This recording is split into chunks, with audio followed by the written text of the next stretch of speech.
चलिए आज एक बेहद ही अद्भुत और पौराणिक यात्रा पर चलते हैं जो सीधे हिमालय की बर्फीली और रहस्यमयी चोटियों तक जाती है। आज बात होगी अमरनाथ की उस अमर कथा और उन गूढ़ रहस्यों की जो सदियों से असीम आस्था और जिज्ञासा का केंद्र रहे हैं। तो बिना कोई समय गवाए सीधे इस रहस्यमयी गाथा में गोता लगाते हैं और इसे समझते हैं।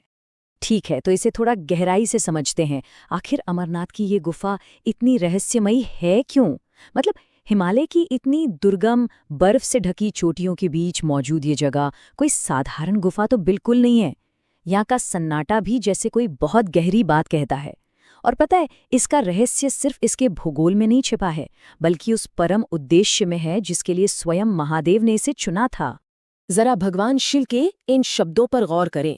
उन्होंने साफ साफ कहा था कि उनके अलावा किसी भी जीवात्मा को वहां आने का विधान या अनुमति नहीं थी। मतलब एकदम सख्त मनाही। शिव जी ने जानबूझकर ऐसी जगह चुनी, एकदम दुर्गम और शून्य, जहां पहले कभी किसी प्राणी ने कदम न रखा हो। क्यों? क्योंकि उन्हें एक ऐसा परम रहस्य, एक ऐसा ईश्वरीय ज्ञान साझा करना था जिसे किसी भी अनधिकृत प्राणी के कानों तक बिल्कुल नहीं पहुंचना चाहिए था। अब अमरनाथ गुफा का ये महत्व ब्रह्मांड के एकदम शुरुआती दिनों से जुड़ा है। हुआ ये कि जब नई सृष्टि बनी तो जीवन के साथ साथ मृत्यु का भय भी अस्तित्व में आ गया। यहाँ तक कि देवता भी इस डर से कांपने लगे और सीधे भगवान शिव की शरण में जा पहुंचे। तब देवताओं को इस भय से निकालने के लिए महादेव ने क्या किया? उन्होंने अपने मस्तक पर सजे चंद्रमा को निचोड़ा और उस चंद्रमा से जो अमृत गिरा ना, बस उसी से अमर गंगा यानी अमरावती नदी बनी, जो आज भी इसी पवित्र स्थान से बहती है। इस ज्ञान की गोपनीयता का अंदाजा इसी बात से लगा सकते हैं कि गुफा के आसपास रहने वाले सभी जीव जंतुओं तक को वहां से मीलों दूर भगा दिया गया था। ऐसा इसलिए किया गया ताकि कोई भी साधारण पशु पक्षी ब्रह्मांड के इस सर्वोच्च रहस्य को गलती से भी न सुन ले। जरा सोचिए, अगर ऐसा हो जाता तो वो प्राणी अमर हो जाता और सृष्टि के जितने भी नियम हैं, जन्म और मृत्यु की जो पूरी व्यवस्था है, वो पूरी तरह से चरमरा जाती।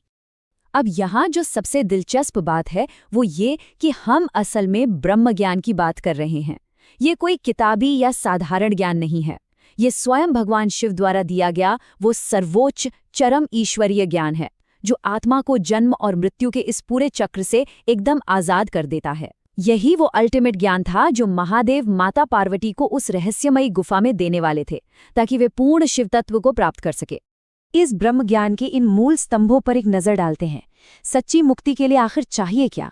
निरंतर ओम नमः शिवाय का जाप, अपने ही भीतर शिव तत्व यानी परमात्मा को महसूस करना, कर्म के बंधनों से पूरी तरह मुक्त हो जाना और सत्यम शिवम सुंदरम की उस शाश्वत सत्यता और सुंदरता का साक्षात अनुभव करना। महादेव समझाते हैं कि जिसने भी ये ज्ञान पा लिया, फिर उसे इस संसार में कुछ भी और पाना बाकी नहीं रह जाता।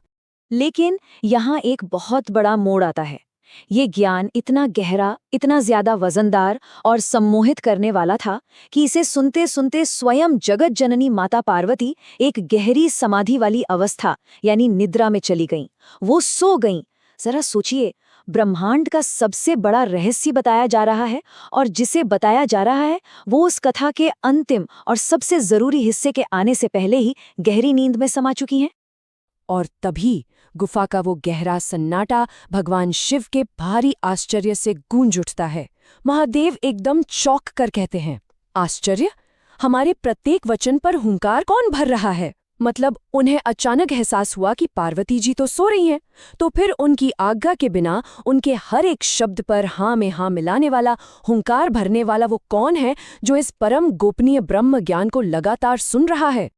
और ये बहुत ही शानदार तरीके से दर्शाता है कि नियति आखिर कैसे काम करती है। एक बहुत ही हैरान कर देने वाली तुलना है यहाँ।